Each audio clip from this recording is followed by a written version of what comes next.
15.5 বছরে ওরা দেশটাকে জাহান্নামের মতোই বানিয়ে ফেলেছিল। হঠাৎ করে আল্লাহ দৃশ্য পাল্টিয়ে দিলেন কেন? আমি 1500 বছর আগে কোরআনে কারিমে সেই কথা আল্লাহ জানিয়েছেন। 2024 সালের 5 আগস্ট আমার তো মনে হচ্ছে যে মিলে গেছে। একটু দেখেন সূরা আনআম 44 নম্বর আয়াত। আল্লাহ পাক বলেন, ফালাম্মা নাসুমা যুক্কিরু বিহি ফাতাহনা আলাইহিম আবওয়াবা কুল্লা শাই। যখন মানুষগুলো আমার আদেশ ভুলে গেল, তারা ক্ষমতা নেওয়ার আগেই বলেছিল ক্ষমতায় যেতে যদি পারি মদিনার সনদে দেশ চালাবো। পুরাটা উল্টিয়ে তারা মোদির সনদে দেশ চালিয়েছে। মদিনার সনদ বাদ দিয়েছে, মোদির সনদ যুক্ত করেছে। বগুড়া বাসে কোরআনে কারিমের আয়াতের কথা ছিল, যখন আল্লাহর আদেশ তারা ভুলে গেল তখন তাদের নিয়ামতের যত দরজা আল্লাহ নিজে খুলে দিলেন। আমরা দেখতে পেয়েছি 2006 সালের 28 অক্টোবর পৃথিবীর ইতিহাস যারা পাল্টিয়ে ফেলেছিল। কি বিবেক যদি কেউ কাজে লাগায় সে রাস্তা হারাবে না, আর বিবেক কাজে লাগে না, এই জন্য এ দেশটা হারিয়ে গিয়েছিল। 15.5 বছরে যারা ছিল বলেন তো ওদের বিবেক কি ছিল না মরে গিয়েছিল? মরে গিয়েছিল। নাই তো জীবিত মানুষ পিটিয়ে ছাড়া তার লাশের ওপরে ড্যান্স দিতে পারে, এ কি মানুষ বলা যায়? পশুও তো এত নিচে নামে না। কথা বলে না কেন? সুতরাং যারা আমরা এসেছি, আমরা আশা করছি আমরা মানুষ, আদমের সন্তান, আশরাফুল মাখলুকাত। আদমের সন্তান 2 প্রকার হয়, একটা সুসন্তান, একটা কুসন্তান। আবু জেহেল, আবু লাহাব, উতবা, সাইবা, ফেরাউন, হামান এরা ছিল কুসন্তান। এরাও আদম সন্তান। এরা কি সন্তান? আপনি এখন বিশ্বের দিকে তাকান, গুগলে সার্চ দেন, 6 জন মানুষের নাম গণহত্যার তালিকায় ভেসে আসবে। তার ভেতরে যিনি পালিয়েছে ওনার নামও আছে। তার মানে উনি গণহত্যাকারী, এটা স্বীকৃত, তামাম দুনিয়া এখন জানে। যেইভাবেই হোক চলে গেছে, আলহামদুলিল্লাহ। কথা বলেন না কেন? কাকে ধরে না এই দেশে? একটা ফকির পর্যন্ত বাদ যায়। ফকিরও তার আমার মনে হয় ভিক্ষার পরে চাঁদা দেওয়া লাগতো। এই কথা বলেন না কেন? ফকিরের চাঁদা দেওয়া লাগতো না? কি অবস্থা বানিয়েছিল দেশটাকে। জাহান্নাম কেমন হবে আমরা শুধু পড়েছি, দেখি নাই। আজকের তেলাওয়াত কিন্তু আয়াত ওই সংক্রান্ত কিছু কথা আছে, আমরা যদি টাচ দিতে পারি দেব ইনশাল্লাহ। 2024 সালের 5 আগস্টে শুধু ছাত্র জনতায় দেশের জনগণদেরকে ধরে নাই, ধরেছে সরাসরি আল্লাহ। আখাযে না হোম, এর ফাইল কর্তা আল্লাহ সরাসরি নিজে। আল্লাহ যদি না ধরতেন, বিএনপি জামাতের মতো এত বড় বড় দল 15.5 বছরে একটা কিচ্ছু করতে পারে নাই। এদের জীবন কি কম গিয়েছে? এদের কষ্ট, শ্রম, ঘাম কম যায়নি? যিনি পালিয়েছে উনি এখনো পর্যন্ত এদেশে আসার আকাঙ্ক্ষা পেশ করছে, অথচ তারই নির্দেশে সারা দেশ থেকে লগি বৈঠা নিয়ে মানুষ পিটিয়ে হত্যা করা হয়েছে রাজধানীতে। এর আসল মাস্টার মাইন্ড, এর হুকুমদাতা হিসাবে উনি দায়ী। কথা বলে না কেন? ডাইরেক্ট ইনডাইরেক্ট মানুষ মেরে ফেলার জন্য বহু চেষ্টা দুনিয়াতে উনি চালিয়েছে। সোজা ছাপটা কথা, আমাদের এই আপনাদের বগুড়ার পুত্রবধূ, ওনাকেও হয়তো ডাইরেক্ট কিছু করে না, ইনডাইরেক্ট এতিমের সম্পদ আত্মসাতের মামলা দিয়েছে। যেই কয় টাকার মামলা দিয়েছে ওই কয় টাকার চাইতে আরো 3 ডবল টাকা বেড়ে গেছে। আমার মনে হয় তার পুরস্কার দেওয়ার দরকার ছিল। তারে যদি আপনি এইভাবে শাস্তি দিয়ে চিকিৎসা পর্যন্ত না দিতে দেন, তাহলে দরবেশ বাবার কি করা উচিত আপনি বলেন? সে তার 2 কোটি 3 কোটি না, 36,000 কোটি আপনি এক জীবনে গণনা করেও শেষ করতে পারবেন না। দেশটা ফোকলা করে ফেলেছে কয়েকজনে। সুতরাং যিনি আছেন দূরে, এই আয়াতের অনুযায়ী আমরা দেখতে পেলাম আল্লাহর আইনগুলো যখন মানুষ ভুলে যায় তখন তাদেরকে আল্লাহ নিয়ামত বাড়িয়ে দেয়। কোন নিয়ামত তাদেরকে দেয়নি? সব আল্লাহ দিয়ে দিয়েছিলেন। হাত্তা ইযা ফারিহু বিমা উতু। আল্লাহ পাক বলেন এই মানুষগুলো আমার এই নিয়ামত পাওয়ার পরে দানকৃত এই সম্পদ, এই ক্ষমতা, এই প্রভাব প্রতিপত্তি, এই টাকা পয়সা, অর্থ সম্পদ, এই সুস্থতা, এগুলো পাওয়ার পরে ওরা যখন আনন্দে আত্মহারা হয়েছিল, আখাযনাহুম বাগতাতান, হঠাৎ করে আমি আল্লাহ নিজে তাদেরকে ধরলাম। 2024 সালের 5 আগস্টে শুধু ছাত্র জনতায় দেশের জনগণ ওদেরকে ধরে নাই, ধরেছে সরাসরি আল্লাহ। আখাযনাহুম, এর ফাইল কর্তা আল্লাহ সরাসরি নিজে। আল্লাহ যদি না ধরতেন, বিএনপি জামাতের মতো এত বড় বড় দল 15.5 বছরে একটা কিচ্ছু করতে পারে নাই।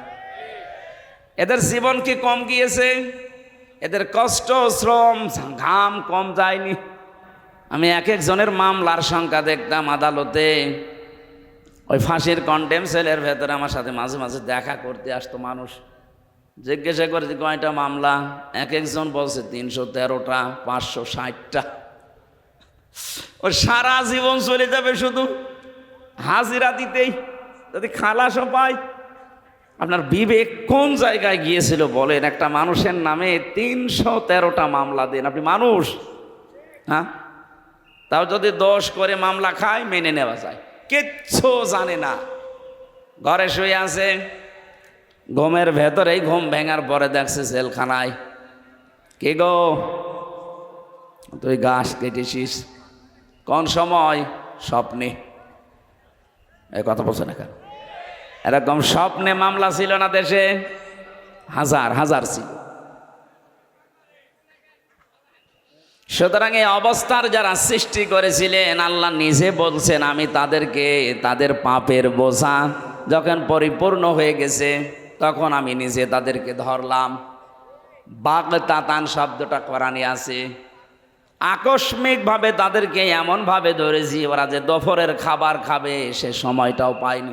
আল্লাহ পাক বলেন ফাইদা হুম মুবলিসুন, এমন অবস্থায় তাদেরকে ধরেছি যে তারা হতাশ হয়ে গেল, নিরাশ হয়ে পড়েছে। এরা যে হতাশ নিরাশ, এদের চেহারার দিকে এখন তাকালে আপনি টের পাবেন। জেলখানায় আমরা যাইনি, যতবার আমাকে আদালতে নিয়েছে কই ওদের চাইতে অপমান আমাদেরকে আরো বেশি করেছে।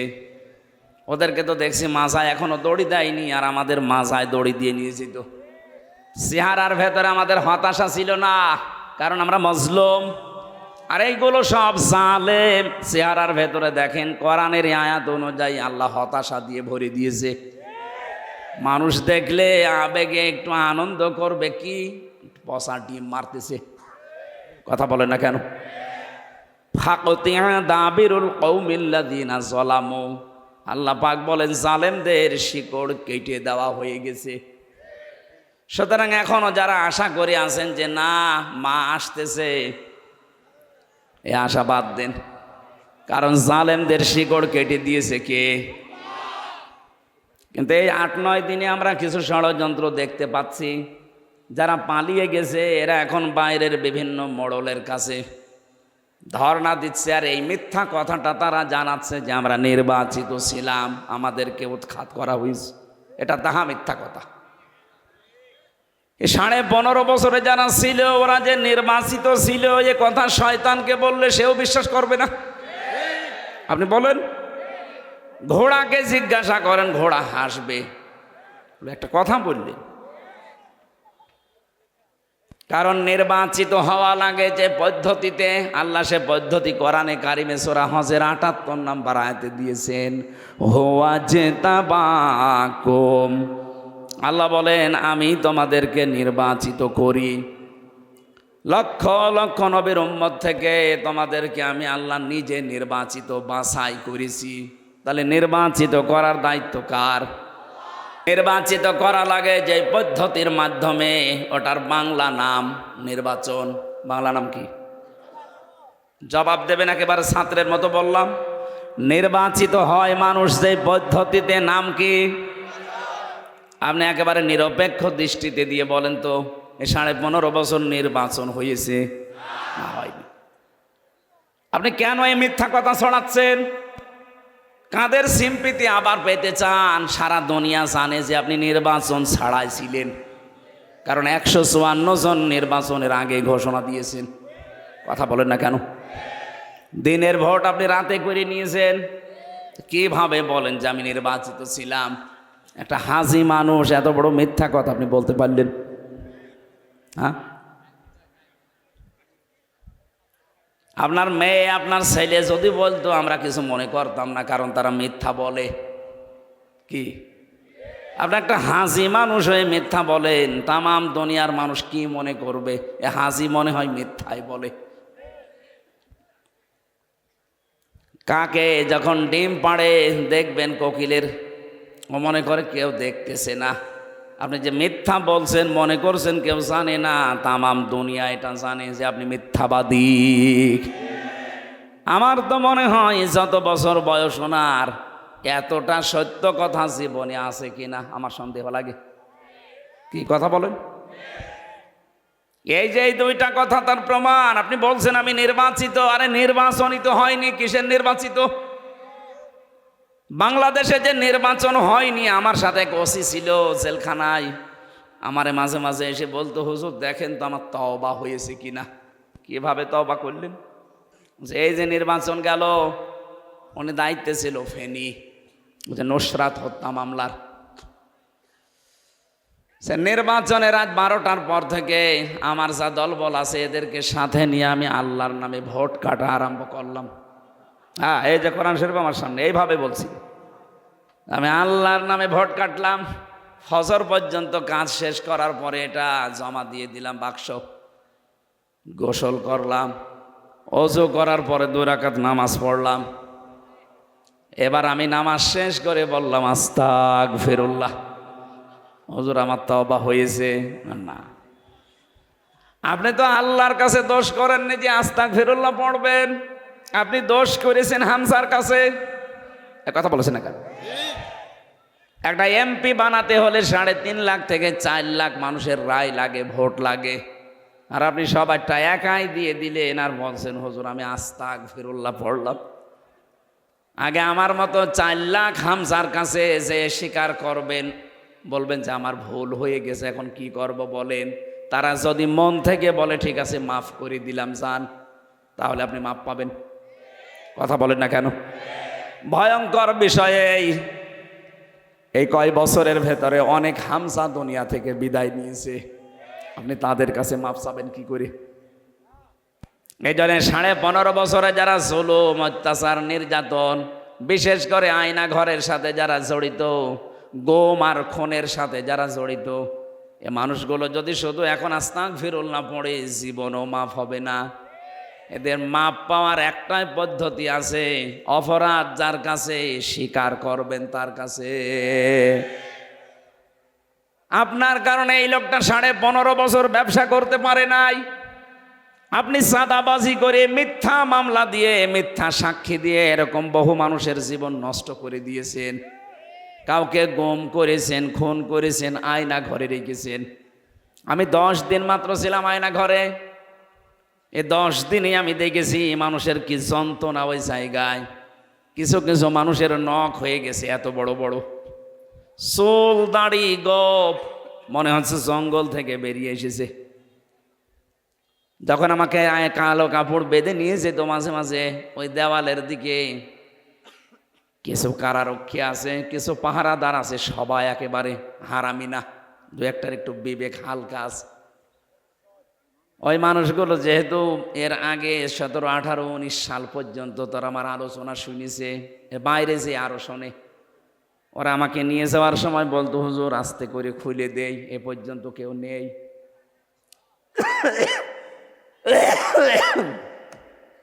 মাটির নিচে ওই সুড়ঙ্গ ঘর দিয়ে যখন নিয়েছে, এত বড় বড় নখ হয়ে গেছে, দেওয়ালের সাথে খুশিয়ে খুশিয়ে কেউ কেউ লিখেছে, মোবাইল নাম্বার দিয়ে নিচে লিখে দিয়েছে, ভাই যদি মাইরে যেতে পারেন নাম্বারে বলবেন যে আমি বেঁচে আছি।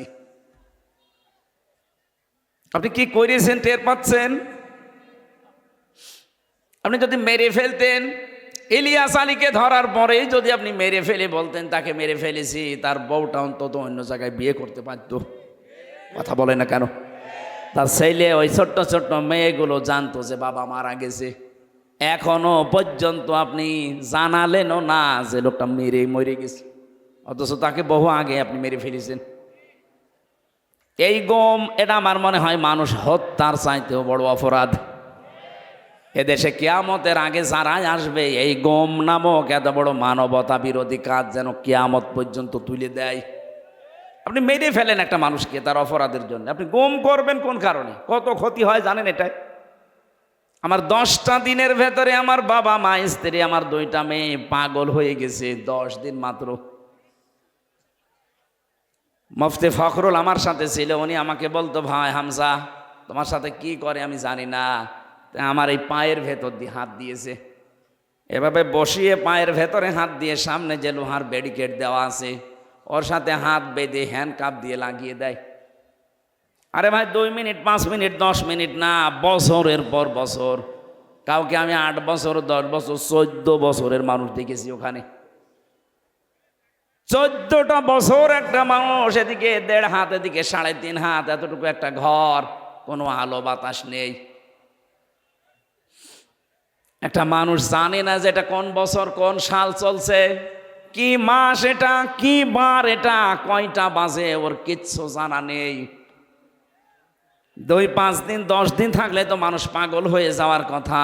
আমি তো প্রায় হাফ পাগল হয়ে গিয়েছিলাম, অথচ আপনি আসেন 14 বছর। আমার মনে হয় এই দেশের 18 কোটি মানুষকে মানুষ যদি যিনি পালিয়ে গেছে ওনাকে মাফ করে দেয়, ব্যারিস্টার আরমানের বউ জীবনও মাফ করবে না, এম ইলিয়াস আলীর বউ জীবনও মাফ করবে না। আপনি ওই জায়গায় থাকলে বুঝতে পারতেন কি করেছেন। এ কঠিন অবস্থাগুলো আপনি তৈরি করলেন, আর এখন বলছেন আস্তাগফিরুল্লাহ, আল্লাহ আমাকে মাফ করে দেন। আল্লাহর কাছে আপনি অপরাধ করেছেন, আপনি অপরাধ করেছেন আমাদের কাছে। কথা বলেন ঠিক কিনা? যাদের কাছে অপরাধ করেছেন, যদি সত্যি আপনি জালেম হয়ে থাকেন, আপনি নিজেও জানেন আপনি জালেম কিনা। অপরাধ যার কাছে স্বীকার করবেন তার কাছে। কিভাবে স্বীকার করবেন? যে বলবেন যে ভাই আমার মাফ হয়ে গেছে, ভুল হয়ে গেছে, না, এই 15.5 বছরে তার যে বিশাল ক্ষতি করে ফেলেছেন, ওই ক্ষতিপূরণ আগে তাকে দেবেন। কথা বুঝতেছেন? আমার যে 3টা বছরে আমার বাবার কাছ থেকে প্রায় 30 লাখের উপরে আপনার টাকা নিয়েছেন বিনা কারণে। এই যে কয়েকদিন আগে মামলা আমার সব খারিজ হয়ে গেল, আদালত কর্তৃক প্রমাণিত যে আমার কোনো দোষ নেই, আমি নির্দোষ। তাহলে আদালত বলছে আমার কোনো দোষ পাইনি, আমি নির্দোষ। বিনা কারণে নির্দোষ মানুষটাকে 3 বছর আপনি তাও সাধারণ জেলে রাখেননি, ফাঁসির কন্ডেম সেলের ভেতরে রেখেছিলেন। বলেন, আমি কি ওই ধরনের অপরাধ করেছিলাম? ওখানে তো রাখা লাগবে যে মানুষগুলো মার্ডার মামলার আসামি, কেন আপনি আমাকে ওখানে রাখলেন? আমারে আর মামুনুল হককে আর ওই গিয়াসউদ্দিন মামুন সাহেবের 3 জনের ব্যাপারে এত কড়াকড়ি ছিল ভেতরে, দেখতাম ওই ফাঁসির কন্ডেম সেলে রেখেছে, আবার সিসি ক্যামেরা দিয়ে রেখেছে, আমার সাথে যেন কেউ কথা না বলে। এত মানসিক কষ্ট, খাবারের কষ্ট, যোগাযোগ বিচ্ছিন্ন করে রেখেছিলেন। আর আপনি এখন আস্তাগফিরুল্লাহ পড়বেন, আল্লাহ আপনাকে মাফ করে দেবে। আমরা কি করছি? হায় 15.5 বছর আবার আপনাকে আমি বাঁচাতে চাই। যদি সত্যিই মাপ পেতে চান, এই মায়া কান্না বাদ দিয়ে সত্যিই যদি মাপ পেতে চান, যার কাছে যে অপরাধ করেছেন এই অপরাধ স্বীকার করেন, আর ওই অপরাধের জন্য যা যা ক্ষতি হয়েছে ক্ষতিপূরণ দেন। কাউকে মিথ্যা মামলা দিয়েছেন, মিথ্যা সাক্ষী দিয়ে তাকে 5 বছর জেল খাটিয়েছেন, ওই 5 বছরে তার যে বিশাল ক্ষতি করে ফেললেন, ওই ক্ষতিপূরণ আপনাকে দেওয়া লাগবে। আমার মনে হয় এই তাওবা যদি বাংলাদেশে আরম্ভ হয়, আগামীতে যারাই রাষ্ট্রনায়ক হবে, আগামীতে যারাই দেশ নায়ক হবে, তারাও চিন্তা ভাবনা করে দেশ চালাবে। কথা বলেন না কেন? আর এই তাওবা যদি না হয় দেশে, এ পৃথিবীতে সন্ত্রাস মুক্ত করা কখনোই সম্ভব হবে না। মানুষের ভেতরে যে আছে, এ দিন দিন এদের অপরাধ প্রবণতা বাড়তে থাকবে। আমরা আশা করি আজকে থেকে অপরাধ যার কাছে করবেন, ক্ষমা চাবেন তার কাছে। একটা হাদিস বলছে, যুবতী মেয়ে এসে বলে, হে রাসূল আমি জেনা করে ফেলেছি। নবীজি বললেন কাউকে বলবা না, চলে যাও। মেয়েটি আবার এসে বলে, হে রাসূল আমি জেনা করেছি। কানে আওয়াজ লাগবে। আপনি যদি সত্যি চিটারি করেন না, যাওয়ার সময় এমন বদনাম করবো জীবনে কেউ মাইক নেবে না। কানে আওয়াজ লাগবে, আমার কানে আওয়াজ লাগবে। দরকার হয় মাইক কানের দিকে ঘুরিয়ে দেন। আধা ঘন্টা পরে আমি জানছি আমার গলা বসে যাবে। তাড়াতাড়ি করেন, বাইরে আওয়াজ দেওয়ার কোনো দরকার নেই। আর এখানে দুইজন বসে কি দেখছেন কি? একজন থাকেন, একজন বাইরে কাজ করেন। সুবহানাল্লাহ আলহামদুলিল্লাহ লা ইলাহা ইল্লাল্লাহ সুবহানাল্লাহ আলহামদুলিল্লাহ।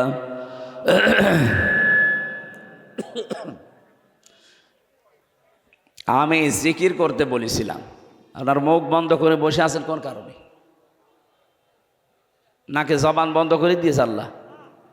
সুবহানাল্লাহ আলহামদুলিল্লাহ লা ইলাহা ইল্লাল্লাহ লা ইলাহা ইল্লাল্লাহ মুহাম্মাদুর রাসূলুল্লাহ।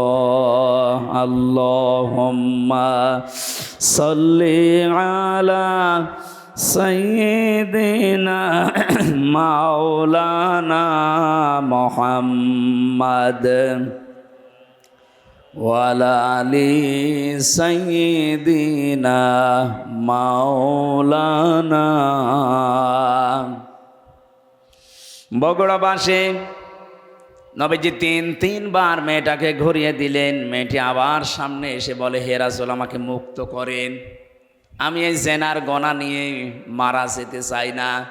আমি জানি 3টা অপরাধের শাস্তি মরণের পরে ডবল করে আল্লাহ দেবে। কয়টা? আরো জোরে বলেন। ওয়াল্লাযীনা লা ইয়াদউনা মা'আল্লাহি ইলাহান আখারা। 1 নম্বরে দুনিয়ায় যারা আল্লাহর সাথে অন্য কাউকে ডাকে তাদের শাস্তি ডবল হবে। আর এটা বাংলাদেশে বেশি। আল্লাহকে ডাকছে, কিছুক্ষণ পরে দেখবেন ইয়ালি বাবা, কেল্লা বাবা, ফাতে বাবা, এগুলো চট্টগ্রাম বিভাগে বেশি। কথা বলেছে না কেন? এই কুমিল্লা ব্রাহ্মণবাড়িয়ায় আপনি দেখবেন ইন্টারনেটে কি জিকির চলছে। কিছুক্ষণ আল্লাহর জিকির করার পরে দেখবেন উল্টা পাল্টা জিকির। কথা বলেন না কেন? তাহলে আল্লাহর সাথে যারা অন্য কাউকে ডাকবে এদের শাস্তি হবে ডবল। ওয়ালা ইয়াকতুলুনা আন-নাফসাল্লাতী হারামাল্লাহু ইল্লা বিল হক। যারা অন্যায়ভাবে মানুষ হত্যা করে। 2024 সালের আগস্টের 5 তারিখের আগ পর্যন্ত 3732 জন মানুষ মারা গেছে সরকারি জরিপে। এদের একটাও আপনি দলিল দিতে পারবেন কোন কারণে মারলেন এদের? এই যে মানুষ হত্যার সাথে যারা জড়িত ছিলেন টপ টু বটন প্রত্যেকের শাস্তি ডবল হবে। কথা বলেন না কেন? মানুষ হত্যার সাথে যারা জড়িত তাদের বাঁচার জন্য একটাই পদ্ধতি আছে, তাদের মেরে ফেলা লাগবে। এটা আমি বানিয়ে বললাম। সূরা বাকারার 178 নম্বর আয়াতে আছে, এই যে কিসাসের বিধান আল্লাহ এমনিতে দেয়নি, দুনিয়ার ভারসাম্য রক্ষা করার জন্য আল্লাহ এটা দিয়েছেন।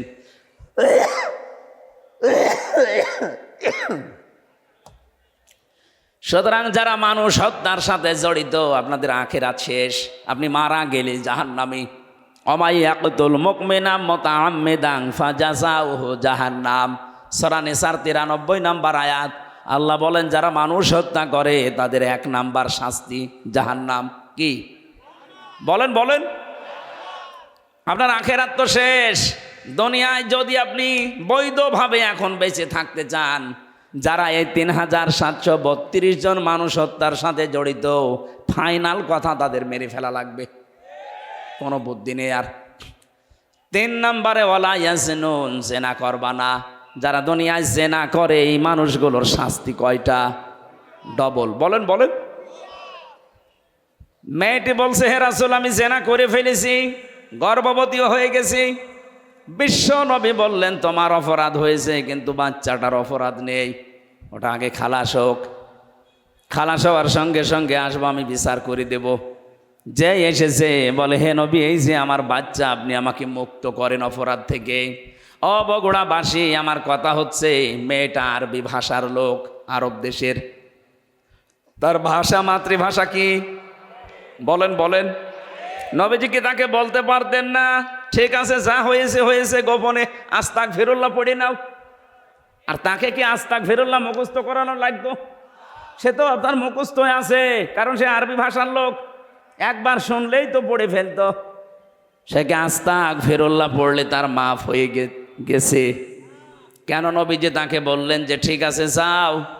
10 মাস 10 দিন পরে এসেছে বাচ্চাটা নিয়ে, বললেন না এখনই হবে না, তোমার স্তনের দুধ আছে, এই বাচ্চার অধিকার 2 বছর, এটা আগে কমপ্লিট করে আসো। বাচ্চাটা যখন শক্ত খাবার খাওয়া শিখবে তখন আসবা। ঠিক এসেছে। যখন আসলেন ডাক দিয়ে বললেন, হে রাসূল তাড়াতাড়ি করেন। সে কিন্তু জানে যে বিচার কি হবে, সে নিজে জেনে এসেছে। বিশ্বনবী নিজে ছেলেটাকে এক সাহাবীর আন্ডারে দিয়ে দিলেন। ডাক দিয়ে বললেন, একে মাটির ভেতরে গেড়ে দাও। চারিদিক থেকে পাথর মারা আরম্ভ হয়ে গেছে। হযরতে খালিদ ইবনে ওয়ালিদ বলেন, এত জোরে একটা পাথর নিক্ষেপ করলাম, একটা ফিনকে দিয়ে রক্ত এসে আমার শরীরে লেগেছে। আমি বরদোয়া দিয়েছিলাম, ভৎসনা দিয়েছিলাম। নবীজির কানে কথাটা যাবার পরেই বিশ্বনবী বললেন, খালিদ থামো, আমি নবী, তুমি নবী না। আমি যা জানি তুমি জানো না, আমি যা দেখতে পাই তুমি দেখতে পাও না। আমি দেখতে পেয়েছি আজরাইল 70,000 ফেরেশতা নিয়ে আকাশ থেকে নাজিল হয়ে আমাকে বলছে, হে রাসূল, এই মহিলার যে তাওবা, এর যে অনুশোচনা, এর যে কর্মকাণ্ড দেখিয়ে গেল দুনিয়ায়, এমনভাবে যদি কোনো জালেমও তাওবা করে যেতে পারে, আল্লাহ তাকেও মাফ করে দেবেন। কি বুঝলেন আপনি এই ছোট্ট স্টোরি থেকে? শুধু অপরাধ করে আস্তাগফিরুল্লাহ পড়লে যদি মাফ হয়ে যেত। হ্যাঁ, আস্তাগফিরুল্লাহ পড়লে আপনার জীবনে যে গুনাহগুলো আল্লাহর সাথে ঘটেছে, আল্লাহর অধিকার নষ্ট করেছেন, ওইগুলো মাফ হবে। আপনি সব সময় এই জন্য পড়বেন ইস্তেগফার, আস্তাগফিরুল্লাহ, আস্তাগফিরুল্লাহ। কিন্তু তাওবা যদি কেউ করতে চায়, তাওবা করলে জীবনের অপরাধ শুধু মাফ হয় না, ওই জায়গাটা আল্লাহ পুরা ফাঁকা করে দেয়, বাকি জায়গাটা আমার আল্লাহ পুরা নেকি দিয়ে পাল্টিয়ে দেয়। ইল্লা মান তাবা ওয়া আমানা ওয়া আমিলা আমালান সলিহা ফাউলাইকা ইউবাদদিলুল্লাহু সাইয়্যাতিহিম হাসানাত। দুইটাই বহু বচন। আল্লাহ পাক বলেন, যারা তাওবা করে, ইস্তেগফার না, যারা তাওবা করে, এই মানুষগুলো তাওবা করার পরে যদি সিদ্ধান্ত নেয় যতদিন আমি বেঁচে আছি ভালো কাজে লাগবো। এখন তাওবা কি? তাওবার 1 নাম্বার শর্ত হচ্ছে অনুশোচনা করা। কি? 2 নাম্বারে আপনি অপরাধ যার কাছে করেছেন তার কাছে যে স্বীকার করতে হবে, স্বীকৃতি দেওয়া লাগবে। এটা যদি আল্লাহর সাথে সম্পৃক্ত হয় আল্লাহর কাছে বলবেন, যদি বান্দার সাথে সম্পৃক্ত হয় বান্দার কাছে বলা লাগবে। 3 নাম্বারে যা করেছি জীবনে আর এই কাজ আমি জীবনে দুনিয়ায় কোনোদিন রিপিট করব না। জোরে বলেন সুবহানাল্লাহ। তাহলে তাওবা করলে জীবনের অপরাধ শুধু মাফ হয় না, পুরা জায়গাটা আল্লাহ নেকি দিয়ে পাল্টিয়ে দেয়। এটা আস্তাগফিরুল্লাহর মতো না। মেয়েটা তাওবা করেছে না ইস্তেগফার করেছে? তাওবা। বলেন বলেন। এই জন্যে আমার আল্লাহ দুনিয়াতে তার এমন তাওবা কবুল করলেন, বিশ্বনবী বলেন এটা যদি পুরা আরব জাহানে সবার ভেতরে ভাগ করে দেন সবাইকে আল্লাহ মাফ করে দেবে। এত বড় তাওবা হয়েছে তার। আর 15.5 বছরে এই 14 দল বাদ দিয়ে বাকি আমরা যারা আছি এদেশে সবাই মাজলুম। কথা বললেন না? 14 দল বাদ দিয়ে বাকি যারা আছি আমরা সবাই কম বেশি মজলুম। এই মজলুমদের এখন উহুদের ময়দান থেকে শিক্ষা নেওয়া লাগবে। উহুদের ময়দানে প্রথমে কিন্তু বিজয় হয়ে গিয়েছিল মুসলমানদের, কিন্তু গনিমতের মাল যখন ভাগাভাগি করার জন্য দৌড়াদৌড়ি আরম্ভ করেছে, হযরতে খালিদ বিন ওয়ালিদ ওই সময়ও কাফের ছিল। আকস্মিকভাবে তিনি অতর্কিত হামলা চালিয়ে জাগায় 14 জন মানুষ মেরে ফেলেছিলেন। আমার মনে হয় বাংলাদেশ এখন উহুদের প্রান্তরে দাঁড়িয়ে আছে।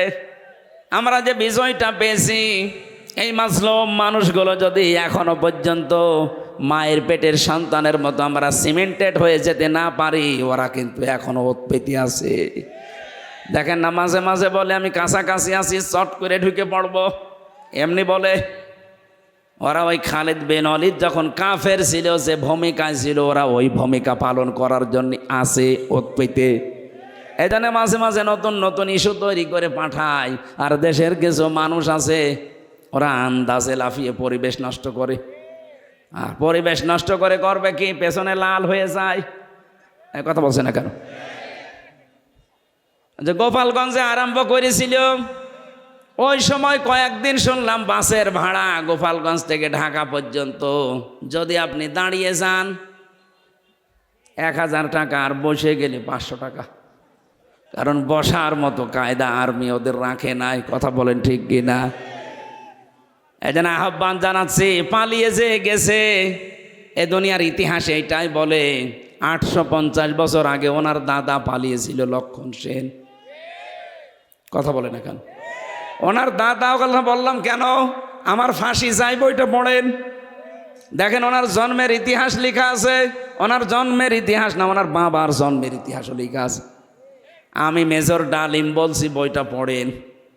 আমি 5 তারিখের পরে এই কয়েকটা বই আমি সব আগা গোড়া শেষ করে দেখেছি। আল্লাহ, আমরা ভাবি কি আর আসলে হয়েছে কি? আন্দাজে মুসলমান বললেই হবে। এই জন্যে বলছে 850 বছর আগে ওনার পরদাদা দাদা যারা পালিয়েছে, লক্ষণ সেন, সেই রাস্তা ধরেই পালিয়ে গেল। পৃথিবীর ইতিহাস পুরা পাল্টিয়ে দিয়েছে। 350 জন এমপি একবারে পালিয়ে যায়। সারা পৃথিবীর 257টা রাষ্ট্রে আমি পাইনি, এ বাংলাদেশে দেখলাম। শুধু পার্লামেন্টের যারা মেম্বার এরাই পালিয়ে যায়নি, জাতীয় মসজিদের ইমাম পর্যন্ত পালিয়ে গেছে। কি আশ্চর্য বলেন তো, ইমাম সাহেবও পালিয়ে যায়। কিছুদিন পরে এসেছিল আবার জোর করে ইমামতি নেওয়ার জন্য, জনগণ জুতা পিটা দিয়েছে। পরের দিন দেখলাম স্ট্যাটাস দিয়েছে ফেসবুকে, জনগণ আমাকে জুতা দিয়ে পিটিয়েছে কিন্তু আমার গায়ে লাগেনি। ওরে শয়তান, মানুষের বিবেক মরে গেছে। ও মানুষটা কত নিচে নেমেছিল বলেন। দুনিয়ার স্বার্থে এই লোকটা নৌকা মার্কা নিয়ে দাঁড়িয়েছে। আমার মনে হয় লোকটা যদি কুকুর মার্কায় দাঁড়াইতো তাও পাস করত। কারণ মার কাটা আল্লাহ এত বেশি ঘৃণিত বানিয়ে দিয়েছে, পায়খানার দিকে মানুষ এখন তাকায়, তাও নৌকার দিকে তাকায় না। আর টাকা এখন চড়া লাগবে মাঝে মাঝে বন্যা হলে, এই কারণে যারা এখন চড়তে যায় তারাই ধরা খায়। এই যে দরবেশ নৌকায় করে পালিয়ে যাচ্ছিল, সাবধান। এই জন্য নৌকা যখন ডুবে গেছে, ও ছাতা আর মনে হয় কিয়ামতের আগে উঠবে না। কারণ দুনিয়ার ইতিহাসে এইটাই আমরা পড়েছি, কোন স্বৈরাচার যদি একবার পালিয়ে যায়, ও জীবন থাকতে আর ফিরে আসে না। কারণ ও জানে আমি গেলেই মারা পড়ে যাব। জনগণ যেভাবে ফুসে আসে, ওই দিন যদি আর 5 মিনিট সময় পেত, আমার মনে হয় এতদিন কব্বরে পাঠিয়ে দিত। হায়াত আছে বলে বেঁচে আছেন, কিন্তু সারা জীবনে এখন যতদিন আছেন অপমানের জীবন নিয়ে থাকা লাগবে। আমাদের শিক্ষা নেওয়া দরকার এখান থেকে, আমরা যেন জালেম হয়ে না যাই কোনো দিন। যদি আমরা কেউ জুলুমকারী হয়ে যায়, মাজলুমকে আল্লাহ তো ক্ষমা করে দেবে, কিন্তু জালেমের জন্য আল্লাহ নিজে মামলা দেবে।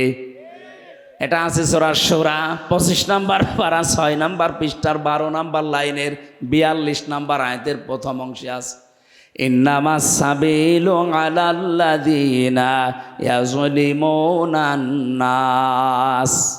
অবশ্যই আমি আল্লাহ নিজে মামলা দায়ের করব তাদের বিরুদ্ধে যারা মানুষ হয়ে মানুষের উপরে জুলুম করেছে। 15.5 বছরে যে জুলুম হয়েছে এটা ওয়াজ করা লাগবে আরো জোরে। সুতরাং 1628টা চেয়ার ছিল এই দেশে, মেন চেয়ার। শাহ আলম ভাইয়ের চেয়ার না, এই চেয়ার না। যিনি পালিয়েছে তাকে থেকে শুরু করে থানার শিবগঞ্জের ওসি পর্যন্ত 1628টা চেয়ার ছিল মেন দায়িত্ব পালন করার জন্যে। আর এগুলোই যারা ঘোরাফেরা করে এরাই দেশ চালায়। এই মানুষগুলোর প্রত্যেকটাই ছিল জালেম আর জালেমের সহযোগী, কেউ ডাইরেক্ট কেউ ইনডাইরেক্ট। এই কথা বলেন না কেন? এদের বিরুদ্ধে মামলা হামজার, বলেন শাহ আলমের, কার? আমরা অত্যাচারিত হয়েছি, আমরা যদি কিছু নাও বলি আল্লাহ আপনার বিরুদ্ধে মামলা দেবে। কারণ এই দেশের 1628টা চেয়ারের যারাই ছিল তারা আল্লাহর মামলার আসামি। আপনি শব্দটা খেয়াল করছেন? কত ওজনওয়ালা! আল্লাহর মামলার আসামি এরা। বাদী যত বড় হয় মামলা তত কঠিন হয়, বলেন। এরা আল্লাহর মামলার আসামি। এটা দুনিয়াও শেষ, জালেমদের আখিরাতও শেষ। আল্লাহু লা ইয়াহদিল কওমাজ জালিমিন। আল্লাহ বলেন আমি জালেমদেরকে হেদায়েত দিচ্ছি না, দেব না। এটা মোজারে, বর্তমান, ভবিষ্যৎ, প্রেজেন্ট, ফিউচার। কি করলেন আপনি? জালেমদের দোসর হয়ে সাহায্য সহযোগিতা করে যা কামিয়েছিলেন সেগুলো ভোগ করতে পারলেন না। আর দুনিয়া তো শেষ হয়ে গেল, আপনার আখিরাতও শেষ। আপনি তো ছোটখাটো কোনো বাদীর আসামি না, আপনি সরাসরি আল্লাহর মামলার আসামি। আপনার দিকে তাকিয়ে এখন আফসোস হয় মাঝে মাঝে, কি করলেন আপনি? আমাদের জীবনের দিকেও একটু খেয়াল করা দরকার। আমি আমার ইমান থেকে বলছি, এখানে যারাই আমরা আছি 200 বছর পরে যদি এই জমিনে কেউ আমরা ঘুরে আসি, আমার নিজের বাড়ি, বানানো বাড়ি, আমাকে আমার নাতি ছেলে তারা উঠতে দেবে না। বলেন তো দুনিয়াটা কেমন? এই বাড়ি ঘর জমি জায়গার জন্য এমন কোনো কিছু করি নাই, সব আমার জীবনে ছিল, সে বৈধ অবৈধ বলেন। অথচ মাত্র 200 বছর পরে এখন ফিরে আসবেন, আপনাকে আপনার ছেলের 3 পুরুষের পরে আর তারা চিনবেও না, উঠতেও দেবে না। কোরআনে কারিমে আল্লাহ আমাদেরকে কথাটা বারবার আমাদের বিবেকের কাছে ধাক্কা দিয়েছেন। আমাল হায়াতুদ দুনিয়া ইল্লা মাতাউল গুরুর। ও পৃথিবীর বান্দা বান্দিরা, একটু বিবেকটা কাজে লাগাতে পারো না? দুনিয়ার জীবন কিন্তু ধোঁকা। তোমার মা বাবাও ধোঁকা, সন্তান ধোঁকা, স্ত্রী ধোঁকা। দুনিয়া একটু ভান করে থাকো, দেখো চোখ বন্ধ করে সব ধোঁকা ধরা পড়ে যাবে। সুতরাং আমরা যেন পাগলামি না করি কেউ। বিশাল ধোঁকা আমাদের সামনে যেটা দেখা দিচ্ছে, এখনো আছে। এই ধোঁকায় পড়ে আমি আমার আখিরাত নষ্ট করতে পারি না। আমার আখিরাত যেন আমার সামনে 1 নম্বরে থাকে, এ দুনিয়া যেন আমার পেছনে থাকে। তাহলে আখিরাত যদি কেউ 1 নম্বর বানায়, দুনিয়া আমার আল্লাহ তার কপালে যা আছে এমনি দিয়ে দেবেন। আমরা কি আখিরাত সামনে রাখতে রাজি আছে? বলেন বলেন। আমার এবার তেলাওয়াত কি তো আয়াত সূরা আরাফ 179 নম্বর আয়াত।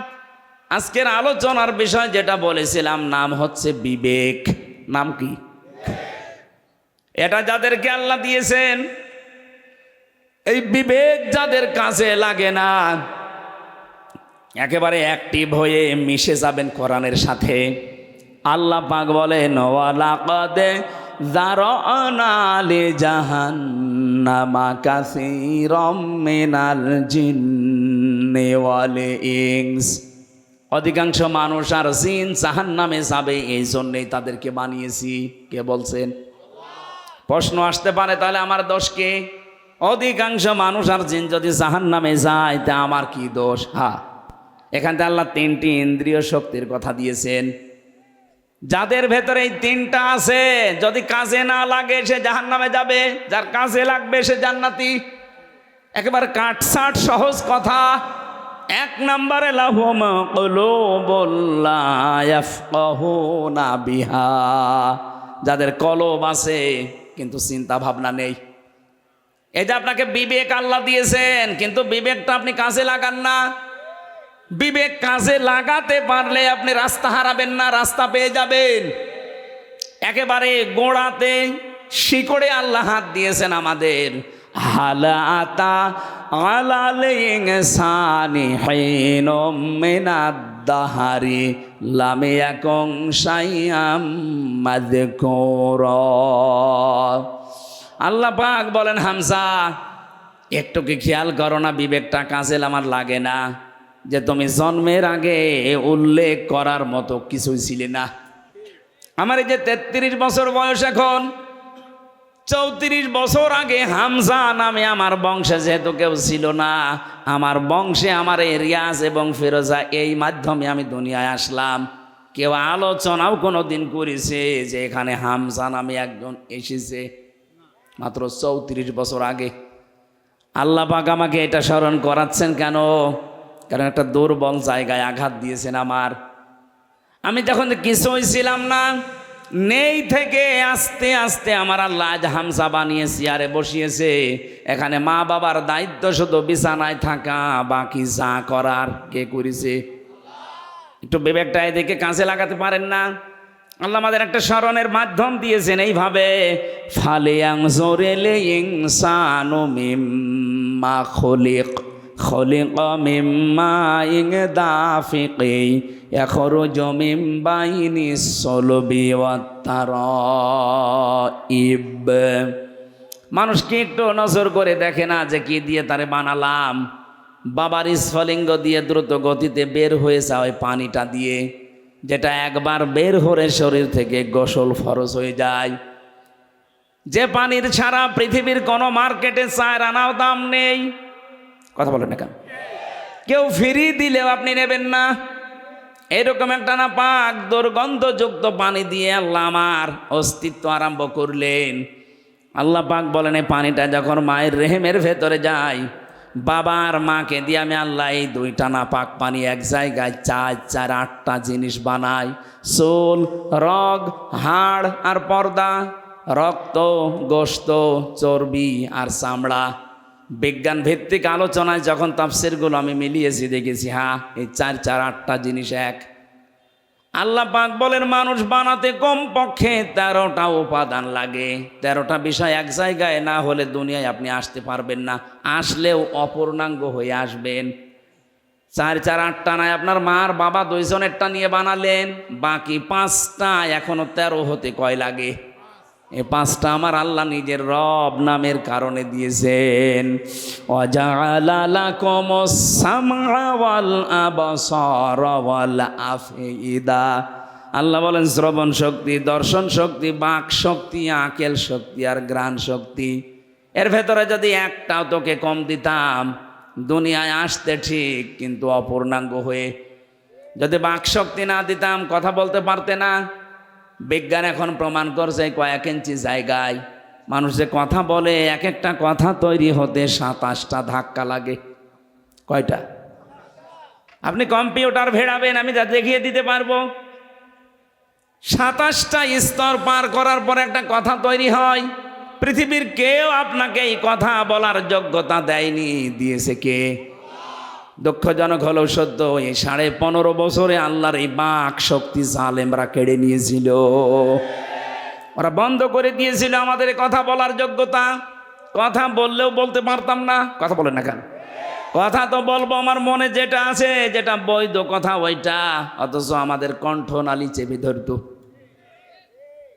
আমরা চাই কিয়ামতের আগে আমাদের এই বাক শক্তি কেউ যেন রুদ্ধ করে দিতে না পারে। কথা বলেন। আমার এই অধিকার আমার আল্লাহ দিয়েছেন, আপনি কেন বন্ধ করলেন?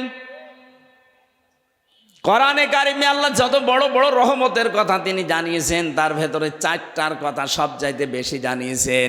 1 নম্বরে আর রহমানু আল্লামাল কোরআন খলাকাল ইনসানা আল্লামাহুল বায়ান।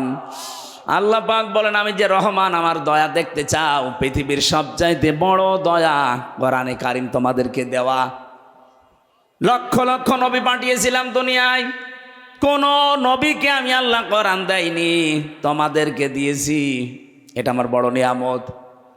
এটাই শুধু না, আমি তোমাদেরকে মানুষ বানিয়েছি। মায়ের পেটের ভেতরে আমি আল্লাহ নিজে তোমাদের মানুষ বানিয়ে শেষ করে দেইনি, কথা বলার যোগ্যতা দিয়েছি।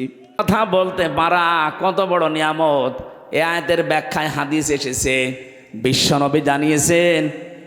বিজ্ঞান তো বলেছে 27টা স্তর পার করা লাগে, নবীজি বলেছেন প্রতিটি স্তরে একটা একটা করে আল্লাহর ফেরেশতা বসে আছে। এর কাছে ও, ওর কাছে এ, এর কাছে এ, এভাবে সিরিয়াল আকারে দিতে দিতে সর্বশেষ আমাদের এই মুখের গর্ত দিয়ে একটা কথা আল্লাহ বের করে দেয়। ধাক্কা লাগে কয়টা? 27। বলেন বলেন।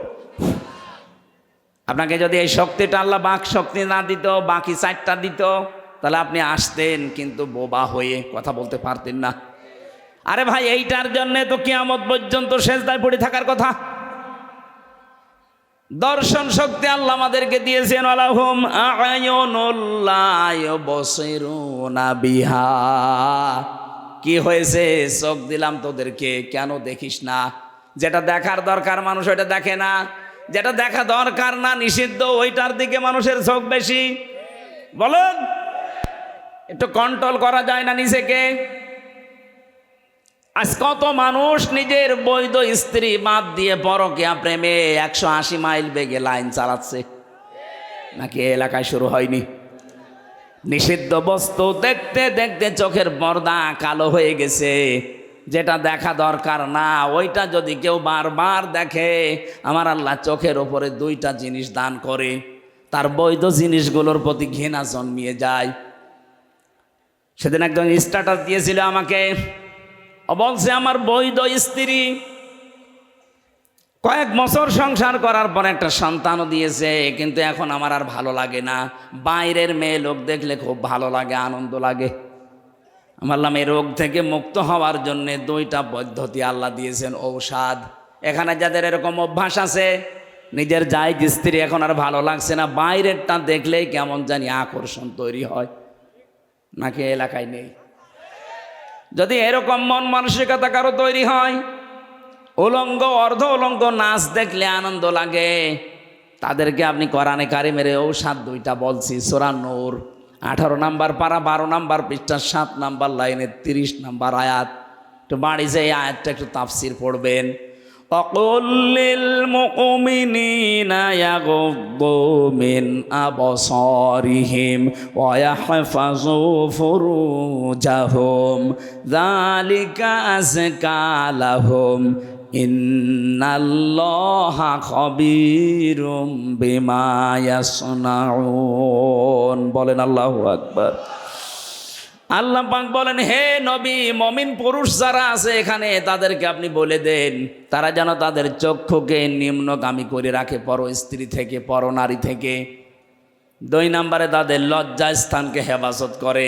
প্রশ্ন আসতে পারে 2টা কাজ করা অত সহজ? হ্যাঁ, সহজ না। এই জন্যই তো আল্লাহ আপনাকে এত দামি বানিয়েছে। আপনার পরীক্ষা তো এই 2টাই। বিশ্ব নবী জানিয়েছেন 2টা গর্থের যদি কেউ আমাকে গ্যারান্টি দিতে পারে, আমি আল্লাহর নবী বলছি তাকে আমি জান্নাতে পৌঁছিয়ে দেব। 1 নম্বরে এই মুখটা, 2 নম্বরে লজ্জা স্থান।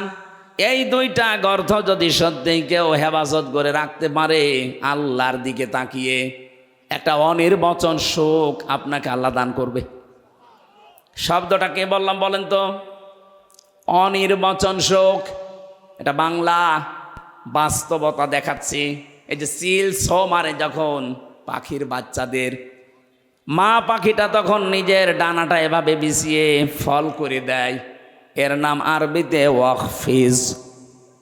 আল্লাহ বলেন ডানা এভাবে ডাউন করার পরে ফল করে দেয়, যখন 60 করার পরে যখন ফল করে, তোমরা দেখতে পাও পাখির এই মরগুলো এত মোলায়েম, এত নরম, এত সফট, একটার সাথে আরেকটা যখন মিলে যায়, ডাউন করার পরে যখন ফল করে, এর নিচে বাচ্চাগুলো যে একটা আনন্দ পায়, একটা সুখ পেয়ে যায়। ওদের মনে মনে এই চিন্তা, এই বিশ্বাস তৈরি হয় যে যেখানে আসি এখানে অন্তত দুনিয়ার কেউ ছো মেরে নিয়ে যেতে পারবে না। তখন ওরা কিচির মিচির আওয়াজ দেয়। বাংলাতে এদেরকে বলা হয় অনির্বচন সুখ। আপনি যদি সত্যি আল্লাহর ভয়ে আজকে আপনার এই চোখের যে গোনা আছে এটা বন্ধ করে দিতে পারেন, আপনার হৃদয়ের ভেতরে আল্লাহ আলাদাভাবে একটা সুখ নিজে দান করবেন।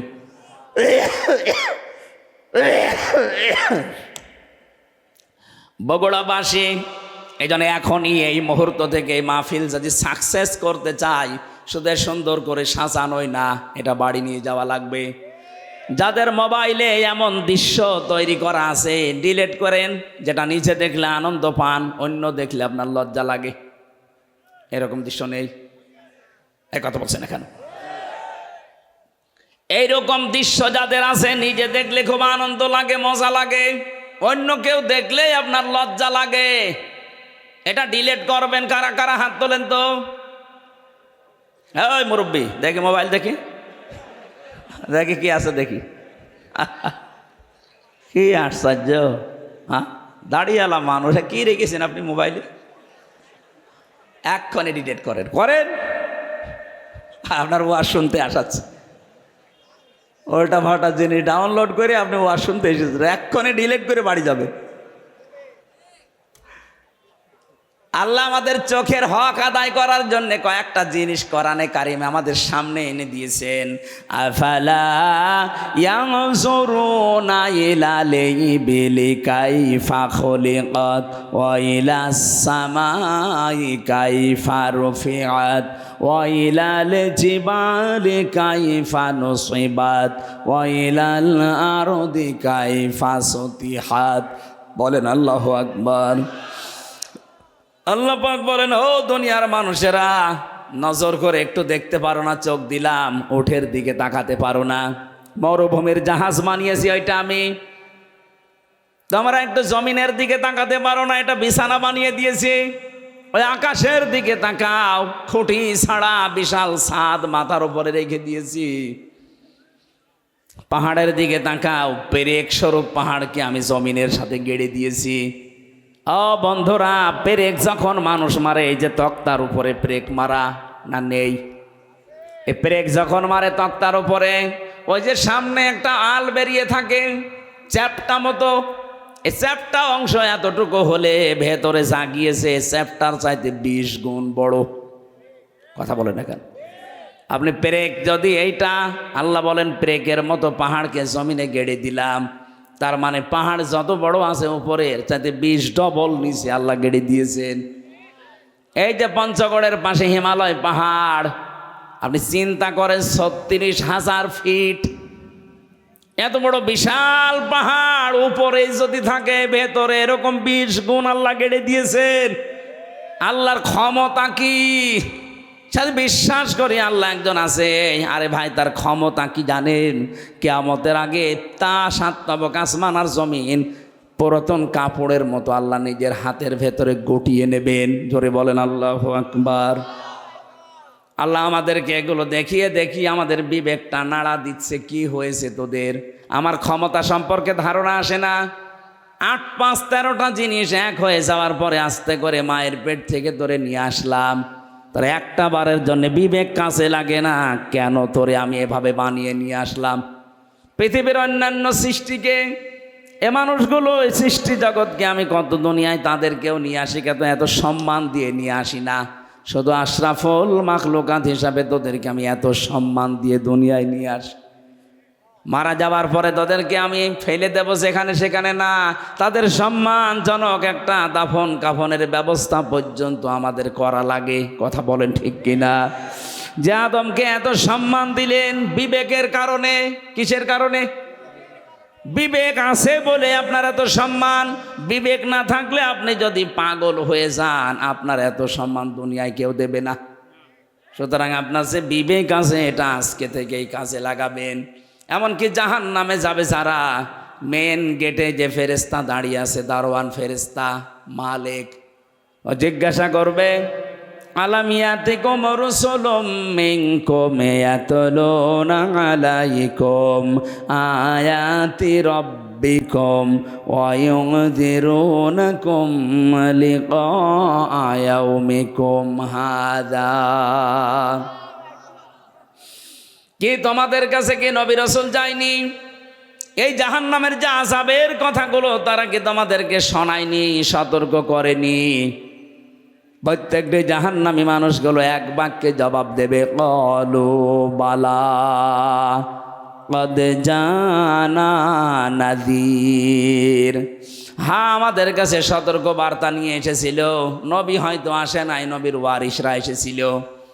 সত্য কথা বলতে হবে, মিথ্যা বলা যাবে না। সত্য পথে চলা লাগবে, মিথ্যা পথে চলা যাবে না। সত্যকে মিথ্যার সাথে মিশ্রণ করা যাবে না। দায়িত্ব জীবনে যেইটা যেইটা আছে পালন করা লাগবে, এ কথাগুলো আমাদের স্মরণ করিয়েছিল। কিন্তু মনে মনে ভাবতাম এইটা আর বলতাম ফাকাল্লাবনা ওয়া কুলনা মা নাযালাল্লাহু মিন শাই। মনে হয় বেটা মিথ্যা কথা বলছে, এরকম কিছু আল্লাহ নাজিল করেনি, এরকম ধারণা এই দেশে কারো নেই। এখন এত ভেঙে ভেঙে কথা বলার পরে অনেকের মনের ধারণা না, এ মনে হয় আল্লাহ এরকম কথা দেয়নি, আমি কি বানিয়ে বলছি? বলেন বলেন। তখন ওরা এক বাক্যে জাহান্নামের বেরেস্তা দারোয়ানের কাছে বলবে, লাউ কুন্না নাসমাউ আও নাকিলু মা কুন্না ফি আসহাবিস সাঈর। আমরা যদি ওই জামানায় কথাগুলো শুনতাম জীবিত অবস্থায়, আর যদি বিবেক কাজে লাগাতাম, তাহলে আজকে এই জাহান্নামে আমাদের আশা লাগতো না।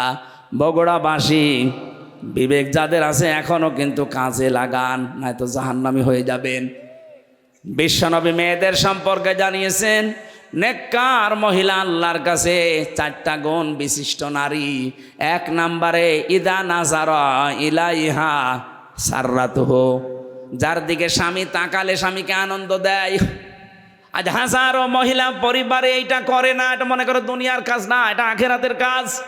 স্বামী বাইরে থেকে যখনই আসবে, আপনার কথাবার্তা দিয়ে, অভ্যর্থনা দিয়ে, ওয়েলকাম দিয়ে, ব্যবহার আচার দিয়ে, খেদমত দিয়ে, যেভাবেই হোক তার মনটা তরুতাজা করা লাগবে থাকবে। যেই মহিলার স্বামী বাড়ি থেকে চলে গেলে অনুপস্থিত থাকলে সে তার নিজের ইজ্জত আবরু সম্ভ্রমকে হেফাজত করে রাখে। কত মহিলা স্বামী বাড়ি থেকে চলে যেতে দেরিও মনে হয় যে ঈদ বেঁধে গেছে ওর। বলুন, পরকীয়া প্রেমে যারা লিপ্ত, মেয়েদের অভ্যাস একটা আছে জন্মগতভাবে, ওরা যদি একবার কোনো জিনিসের শান্তি পেয়ে যায়, জীবন চলে গেলে ওই জায়গা ছাড়তে চায় না। এটা শুধু দোষ ওদের একা না, হযরত আদম আলাইহিস সালামের স্ত্রী থেকে শুরু। জান্নাতে যখন ছিল, শয়তান যে মেন গেটে বলছিল, আকাসামাহুমা ইন্নী লাকুমা লামিনান নাসিহিন, আমরা আল্লাহর নামে কসম দিয়ে বলছি আমি তোমাদের হিতাকাঙ্ক্ষী। গোপন ভিত্তিতে সংবাদ পেয়েছি যে আল্লাহ তোমাদেরকে আরামের শান্তির জায়গায় বেশি দিন রাখবে না, তোমাদের তাড়িয়ে দেবে। হযরতে হাওয়া আলাইহিস সালাম আগে পেছনে চিন্তা না করে মনে করলেন, কি এত বড় আরামের জায়গায় থাকতে পারবো না, মানে বলছে কি করা লাগবে তাই বলেন, যা করা লাগেই আরামের জায়গায় থাকতে আমি তাই করব। শয়তানের জন্য টার্গেট নিয়েছিল মহিলাকে, কাকে? বলেন বলেন। মেয়েদের চক্রান্ত যে কত ভয়ঙ্কর, জান্নাত থেকে পর্যন্ত আমাদের চলে আসা লেগেছে। 15.5 বছরে মেয়ে লোকের চক্রান্ত আপনি দেখতে পেলেন না? একবার কোন রকমে চেয়ারে বসার পর যে শান্তি পেয়ে গেছে, দুনিয়ার সব মানুষ মারা যাক, চেয়ার আমার চাই। এই জন্য মাঝে মাঝে দেখতাম এ কথা বলতো, নির্বাচন হয় হোক না হয় না হোক, আমি ক্ষমতা চাই। এটা শয়তানের কথা। কার কথা? মেয়েরা, আপনি স্বামী বাইরে গেলে, এই যে অনুপস্থিত স্বামী, আন্দাজে যার তার মোবাইলে কল দিয়ে এই যে শাবনূরের কণ্ঠে কথা বলেন, আপনি যতক্ষণ পরপুরুষের সাথে কথায় লিপ্ত থাকবেন, আপনার কবিরা গোনা উঠতে থাকবে। মেয়েরা মোবাইলে কোন আওয়াজে কোন সিস্টেমে কথা বলবে আল্লাহ তাও জানিয়েছেন। সূরা আহজাবের 32 নম্বর আয়াত, ইয়া নিসান নাবিয়্যি লাস্তুন্না কা আহাদিম মিনান নিসাই ইনিত্তাকাইতুন্না ফালা তাখদাউনা বিল কওলি। আল্লাহ পাক বলেন, হে নবীর স্ত্রীরা, পর্দার আড়াল থেকে যদি কথা বলতে যান, কথা বলবেন সত্য কথা, কিন্তু ভাষা করবেন রুক্ষ সূক্ষ্ম, গরম দিয়ে কথা বলবেন। যার সাথে কথা বলছেন ওনার মনের ভেতরে যদি শয়তান কোনো কিছু ওয়াসওয়াসা দেয়, ওইটা আর কাজে লাগবে না।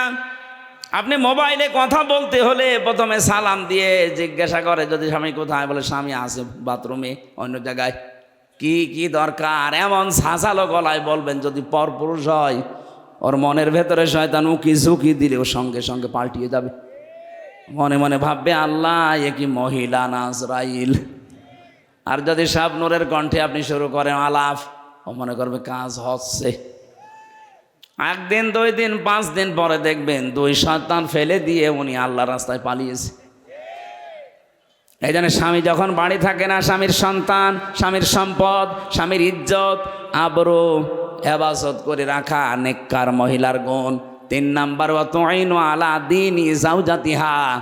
যখন স্বামী বাইরে থেকে দিনের কাজ কারবার করার জন্যে থাকবে, তখন তাকে আপনি ছাড় দেবেন, সাহায্য করবেন, সহযোগিতা করবেন, উৎসাহ দেবেন। তো অধিকাংশ মহিলারা এটাই নেই। দিনের কাজে, মানবতার কাজে, 10টা মানুষের কর্মসংস্থান তৈরি করার জন্য স্বামী কাজ করছে, আপনি তারও উৎসাহ দেবেন। আরো কথা বলেন না কেন? একটা মসজিদ বানিয়ে দিলে কয়জন মানুষ নামাজ পড়বে? নাই 2000। কথা বলেন না কেন? একটা রাস্তা যদি কেউ সংস্কার করে দেয়, একটা ব্রিজ বানিয়ে দেয়, লক্ষ লক্ষ মানুষও রাস্তায় হাঁটবে। 1000 মসজিদ বানানোর চাইতে একটা ব্রিজ, কালভার্ট সংস্কার করা আল্লাহর কাছে দামি। এরকম মানবতার পক্ষে যে কাজগুলো, মানবতাকে সাহায্য করার জন্যে, আল্লাহর দ্বীন প্রচারের জন্যে, কায়েমের জন্যে, প্রতিষ্ঠার জন্যে যারা কাজ করে বেড়ায়, নেককার স্ত্রীর কর্তব্য হচ্ছে তাকে উৎসাহ দেওয়া, সাহায্য করা। খাদিজাতুল কুবরা এইটাই করেছিলেন নবীর জন্যে। এই জন্যে আল্লাহ তাকে নিজে সালাম পাঠিয়েছেন। সুবহানাল্লাহ বলতে পারেন নাই? আপনাকে সালাম দেবে কি করে? আপনি তো আরো বাধা দেন। আপনার স্বামী কি মদ গাঁজা খেয়ে বেড়াচ্ছে? সে তো মানবতার পক্ষে কাজ করছে, 10টা মানুষের কর্মসংস্থান তৈরির জন্য চেষ্টা চালাচ্ছে। সমাজের জন্য কাজ করে যারা, মানবতার জন্য, ইসলামের জন্য, তাদের স্ত্রীরা যেন ছাড় দেয়, সাহায্য করে, উৎসাহ দেয়। এটা নেককার মহিলা। 4 নাম্বারে, স্বামী যেটা পছন্দ করে, নেককার হতে চাইলে ওইটা আপনাকে পছন্দ করা লাগবে যদি জায়েজ হয়। আমি সহ যত স্বামী এখানে আছি, প্রতিটি স্বামী আমরা চাই এবং পছন্দ করি মন থেকে। যে কোরআন হাতে নিয়ে বলছি, মন থেকে আমি চাই এবং পছন্দ করি বিয়ের পরে যেন আমার মা বাবা আমার সাথে থাকে। কথা বলেন না কেন? কিন্তু 100টার আজ 98টা মহিলা এটা চায় না। হ্যাঁ, নামাজ পড়ে, রোজা রাখে, কালো বোরকা পরে, কিন্তু স্বামীকে মাঝে মাঝে খোঁচায় কি আর কতদিন একসাথে থাকবা, আলাদা হবা না। এই কথাটা শুধু ওই মেয়ে লোকের না, ওই মেয়ে লোককে হাওয়া দিচ্ছে ওই মেয়ে লোকের মা আর বড় বোন। ওখান থেকে শুধু হাওয়া দেয়, যাই আর কতদিন থাকবি একসাথে, আরামে খেতে চাইলে আলাদা হ। এরকম শাশুড়ি আর বড় শালি কার আছে? হাত তোলেন তো। একজনের আছে না? কি ইয়ার কি মারা কথা না, এবার আছে, সত্যি আছে। সম্মানিত মা বোনেরা, আপনি মনে করছেন আমি নামাজ পড়ি, রোজা রাখি, কালো বোরকা পরি, জান্নাত আমি পাবো না? পাবে কি? কে বলিস আপনি জান্নাত যাবেন? জান্নাতে যেতে হলে আপনার স্বামী যেটা পছন্দ করে ওটা যদি জায়েজ হয়, আল্লাহর কসম আপনার কষ্ট হলেও মেনে নেওয়া লাগবে। এই যে কয়েকদিন আমি গিয়েছিলাম আগে নীলফামারী কিশোরগঞ্জ থানা, একটা বৃদ্ধাশ্রমে ঢুকলাম। কতগুলো মা আর বাবা বসে আছে, তাদের চোখের দিকে তাকালেই মনে হচ্ছে ওরা সন্তানের জন্য বরদোয়া দিচ্ছে। কত কষ্ট লাগে একটা সন্তান বড় করতে। যারা বাবা আছে জিজ্ঞাসা করে দেখেন, একটা ছেলে একটা মেয়ের পেছনে 25 বছর 22 বছর শ্রম দেওয়ার পরে তার বিয়ে দেওয়া হয়। আমার মনে হয় আমার এই ছোট্ট মেয়েটাকে নিয়ে আমি যে ঝামেলায় আছি, আমাকে নিয়ে আমার বাবা মা ঠিক এই ঝামেলায় ছিল। প্রতিটি মানুষের পেছনে তার মা বাবা ঠিক এইভাবে শ্রম দিয়েছে, অথচ লাইন ধরে এই লাইনে বাবা, এই লাইনে মা বসে আছে বৃদ্ধাশ্রমে। সবগুলোর সন্তানই আছে, এতে সন্তানগুলো নিজেরা বর ধাক্কা সহ্য করতে না পেরে বৃদ্ধাশ্রমে মাকে রেখে গেছে। সূরা আরাফ পড়েছি। এই আরাফের প্রথম বাংলা অর্থ হচ্ছে আরাফ মানে প্রাচীর। আরাফ মানে, নবীজি বলেন জান্নাত আর জাহান্নামের মাঝে আল্লাহ একটা প্রাচীর দিয়ে রাখবে। কিছু মানুষকে আল্লাহ দাঁড় করিয়ে দেবে, ওদেরকে আল্লাহ জাহান্নামও দেবে না, জান্নাতেও দেবে না। সাহাবী প্রশ্ন করলেন, হুজুর জান্নাতে দেবে না কেন?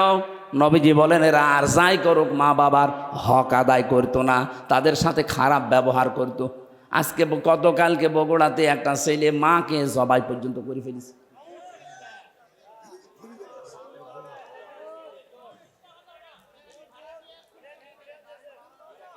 সে যেই হোক, ছড়িয়েছে তো এই সংবাদ। এটা যদি নাও হয়ে থাকে, এরকম জঘন্য কাজ বাংলাদেশ সহ বিশ্বে এখন অনেক জায়গায় হচ্ছে। নিজের মাকে পর্যন্ত জবাই করে ফেলতে পারে যে সন্তান। আমার মনে হয় আরাফ নামক প্রাচীরে অলরেডি দাঁড়িয়ে আছে। সাহাবী বললেন, হুজুর ওরা জাহান্নামে যায় না কেন? বিশ্বনবী বলেন, ওদেরকে আল্লাহ জাহান্নামে দিচ্ছে না, কারণ ওরা দুনিয়াতে দিন কায়েমের জন্য চেষ্টা করত। সুতরাং আপনার জীবনের মেন টার্গেট বানাবেন আল্লাহর দিনকে করে জমিনে কায়েম করা যায়, সে যেভাবেই হোক। পদ্ধতি যদি এই দুনিয়াতে আল্লাহর পাঠানো সিস্টেমের বাইরে যায়, ওই পদ্ধতি মানা যাবে না, যেটা জিএমবিরা করে না। ইসলাম কোনোদিন এই পৃথিবীতে জঙ্গিবাদ, সন্ত্রাসী, বোমা হামলা এটা সমর্থন করে নাই, করবেও না। এই পৃথিবীর ময়দান শান্ত রাখার জন্য আল্লাহর যে নিয়ম আছে, রসুলের দেখানো যে পদ্ধতি আছে, এইটা অ্যাপ্লাই করে যদি কিয়ামত পর্যন্ত লাগে দিন কায়েম না হয়, আপনার অসুবিধা নেই, আপনি চেষ্টা করার কারণে বেতন পেয়ে যাবেন। কথা বলেন না কেন? আমাদের চেষ্টা থাকা লাগবে কি করে আলা আলাহুল খালক ওয়াল আমর, এ জমিন আল্লাহ বানিয়েছে, কি করে আল্লাহর জমিনে আল্লাহর দিন এখানে দাঁড় করানো যায়। এটা আমি করতে পারলে ভালো, না করতে পারলো আমার লস নেই। আমার বিকাল 5টা মানে জীবনের শেষ দিনে আল্লাহ আমাকে বেতন দিয়ে দেবে, আর আমার বেতনের নাম জান্নাত। বেতনের নাম কি? এই জন্য আমাদের বিবেকটা আজকে আমাদের কাজে লাগানোর সময়। দুনিয়াতে যাদের বিবেক কাজে লাগে না, কোরআনের ভাষায় সূরা আনফাল 22 নম্বর আয়াত, ইন্না শাররাদ দাওয়াবি ইনদাল্লাহিস সুম্মুল বুকুমুল্লাযীনা লা ইয়াকিলুন। দুনিয়াতে যাদের বিবেক কাজে লাগে না, আল্লাহ বলেন, হে নবী, ওদেরকে মানুষের মতো দেখতে মনে হলে ওগুলো জানোয়ারের চাইতেও খারাপ। আমি বারবার বলছি কেন শব্দটা, কারণ 15.5 বছরে যারা ছিল একটারও বিবেক কাজে লাগে নাই। আপনার যদি বিবেক ন্যূনতম কাজে লাগতো, বিনা ভোটের এমপি হয়ে আপনি বুক ফোলাতে পারতেন না? আপনার লজ্জা করতো না? জনগণ আমাকে নির্বাচিত করে না, আমি পরিচয় দিই করে যে আমি এমপি। আপনার বিবেক কোথায় গিয়েছিল? কুকুরে পোশাম করেছিল বিবেকে? সারা দুনিয়া ধিক্কার দিয়েছে 15.5 বছর, এরপরও মাটি কামড়িয়ে সিয়ার ধরে পড়িয়াছে। আল্লাহ এত বড় লাথি দিয়েছে, এখন আদালতে নিতে গেলেও দেখি লাথি খায়। কয়েকদিন আগে ইনো একটা লাথি খেয়েছে না? শুধু ওরে না, যারা জালেম ছিল প্রত্যেককে লাথি দেওয়া দরকার। এগুলো তো দুনিয়ার লাথি, আখেরাতের লাথি পড়িয়াছে। ফেরেশতারা ওদেরকে ফুটবলের মতো পিটাবে। জালেম আমরা কোনোদিন যেন না হয়ে যায়। আলাহুম আযানুল্লাহ ইয়াসমাউনা বিহা, যেগুলো শোনার তোমরা শোনো না। কি হয়েছে? কান দিলাম, শুনতে চাও না কেন? উলাইকা কালানাম, এই 3টি ইন্দ্রিয় শক্তি যাদের দিলাম, যারা কাজে লাগায় না, এই মানুষগুলো জানোয়ার। কে বলছেন? বলেন বলেন। আপনি নিজেকে এবার নিজে প্রশ্ন করে দেখেন তো, আল্লাহ আপনাকে বিবেক দিয়েছে, চোখ দিয়েছে, কান দিয়েছে, যাদেরকে দেয়নি তাদেরটা বাদ দিলাম, কিন্তু যাদের দিয়েছে আপনি কি জবাব দেবেন? এক অন্ধ আমার সাথে খাবার খাচ্ছিল, এটা কুমিল্লায়। হঠাৎ দেখে বিদ্যুৎ চলে গেল, আমরা চিল্লা পাল্লা আরম্ভ করেছি। অন্ধ আমার হাত চেপে ধরে বলছে, হুজুর চিল্লান। মাত্র 1.5 মিনিট 2 মিনিট কারেন্ট চলে গেছে, আপনি চিল্লাচ্ছেন। অথচ আজ 42 বছর আমার জীবনে কারেন্ট নেই। আল্লাহ যদি চোখটা সত্যি আপনাকে না দিত, কি হইতো বলেন তো আপনার জীবনে? কত লাতি গোতা, কত মানুষের অপমান অপদস্থ সহ্য করা লাগতো। এই জন্য কাজে লাগান। এটা যাতে দেখার শক্তি পেয়েছেন, শোনার শক্তি পেয়েছেন, বিবেকটা আল্লাহ দিয়েছে, পাগল বানায়নি। সত্যি যদি কাজে লাগাতে না পারেন, আপনি আল্লাহর কাছে জানোয়ার। আল্লাহ বলেন, বালুহুমা দল, তার চাইতেও তুই আমার কাছে নিকৃষ্ট। উলাইকা হুমুল গাফিলুন, তুই গাফেল। আর গাফেলের জন্য আল্লাহর বানানো বাগান জান্নাত নেই। মেয়েদেরকে যে 4টা কথা বললাম, যখনই স্বামী আপনার দিকে নজর দেবে, স্বামীকে খুশি করবেন। স্বামী বাইরে গেলে হেফাজতে রাখবেন নিজের লজ্জাস্থান, নিজের সন্তান, স্বামীর সম্পদ। 3 নম্বরে স্বামীকে সাহায্য করবেন, মানবতার কাজে, দিনের কাজে উৎসাহ দেবেন। 4 নম্বরে স্বামী যেটা পছন্দ করে যদি জায়েজ হয়, কষ্ট হলে ওইটা সাপোর্ট করবেন। আল্লাহ মেয়েদের এই 4টা গুণ যদি অর্জন হয়, নবীজি বলেন জান্নাতের 8টা দরজায় আল্লাহ তার জন্য উন্মুক্ত করে রাখবে। এই আয়াতটা আমাদের জীবনে আল্লাহ যেন পুরাটা সেট করে দেয়, বলেন আমিন। কিভাবে আল্লাহ বানিয়েছেন আমাদেরকে, আমি রেফারেন্স ছাড়া জেলখানায় বসে বসে বই তৈরি করেছিলাম, বাইরে এসে ওগুলো রেফারেন্স দিয়ে দিয়ে ছেড়েছি। ওই যে গাড়িতে আছে সৃষ্টি জগতের সূচনা, মেয়েদের জীবন সম্পর্কে লেখা আছে, ছেলেদের আছে। যাওয়ার সময় ওটা আপনার স্ত্রীকে, মেয়েকে, বউকে, ফুফুকে ওদেরকে উপহার দেবেন। ওই যে গাড়ি আছে মনে হয় এই গেটে আছে, ওগুলো যাওয়ার সময় নিয়ে যান। আজকের মতো কালকে যেহেতু অনুষ্ঠান আছে, আরও বড় মাওলানা আসবে আজিজুল ইসলাম ভাই, আমি দোয়া করে শেষ করছি, ওটা যাওয়ার সময় নিয়ে যান। আল্লাহুম্মা আমিন। লা ইলাহা ইল্লা আনতা সুবহানাক ইন্নী কুনতু মিনাজ জালিমিন। রব্বুল আলামিন 2 দিন ব্যাপী তাফসীরুল কোরআন মাহফিলের প্রথম দিনে বগুড়া শিবগঞ্জের কিচকের এই মাটিতে আমরা হাত তুলেছি। যত মানুষ আমরা কোরআনের কথাগুলো এই 1.5 ঘন্টা পর্যন্ত শুনলাম, আমাদেরকে মাফ করে দাও। আলোচনা সওয়াবগুলো নবীজির রওজায় পৌঁছিয়ে দাও। মা বাপ যারা হারিয়ে ফেলেছে আল্লাহ মা বাপকে ক্ষমা করে দাও। রব্বুল আলামিন বগুড়ার মাটি মানুষের সন্তান শহীদ রাষ্ট্রপতি জিয়াউর রহমানকে কবরে তুমি মাফ করে জান্নাত দিয়ে দাও।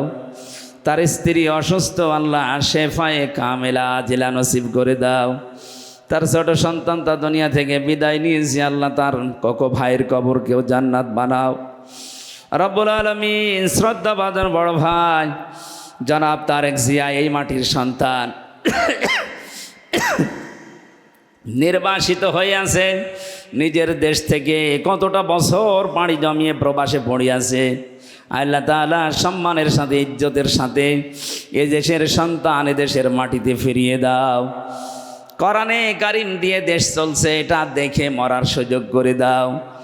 মাহফিলের প্রধান অতিথি অধ্যক্ষ মীর শাহ আলম, আল্লাহ তাআলা এ নামের ভেতরে যেটা লুকিয়ে আছে তাকে তুমি ওই জায়গায় পৌঁছিয়ে দাও। জনগণের খেদমত করার জন্য আশা আকাঙ্ক্ষা পেশ করেছে, তোমার এলমে জানা আছে তার দ্বারা কি হবে, মানবতার কাজ হবে, ইসলামের কাজ হবে, তোমার জানা থাকে আল্লাহ তুমি তাকে বিজয় করে দিও। সম্মানিত সভাপতি মাহফিলের যে 2 জন আলেম, আল্লাহ বিশেষ করে আমার আফসার ভাই, জনগণের দায়িত্ব তাকে দিয়েছিলে, সামনে যেন তুমি তাকে সঠিকভাবে দায়িত্ব পালন করার সুযোগ করে দিও। মা বোনদেরকে 4টা গুণে গুণান্বিত হওয়ার তৌফিক দাও। জালেমের জেলখানায় 3টা বছর বড় অসুস্থ হয়ে পড়েছি আমি, আল্লাহ আমাকে তুমি আগের অবস্থায় স্বাভাবিক অবস্থায় ফিরিয়ে দাও। কোরআনের কথাগুলো সহজ সরল ভাষায় বলার মতো যোগ্যতা আমাকে ভিক্ষা দাও। এই এলাকায় মাটির নিচে কত মানুষ ঘুমিয়ে আছে, কোরআনের ইজ্জতে আল্লাহ তুমি মাফ করে দাও। জেলখানায় আমার পার্টনার শ্রদ্ধাভাজন বড় ভাই জনাব মিয়া নুরুদ্দিন অপু, আল্লাহ তার সন্তানের জন্য দোয়া চেয়েছে, ছেলেটাকে কবুল করো, তার শরীরকে তুমি সুস্থ রাখো। আল্লাহ বহু সাহায্য করেছে জেলখানার ভেতরে আলেমদের, আল্লাহ তাআলা ওসিলায় তাকে তুমি মাফ করে দাও। বারাকাল্লাহু লানা ওয়া লাকুম ফিল কোরআনিল আযীম। মরণ আসলেই যেন বলতে পারি লা ইলাহা ইল্লাল্লাহু মুহাম্মাদুর রাসূলুল্লাহ। আসসালামু আলাইকুম।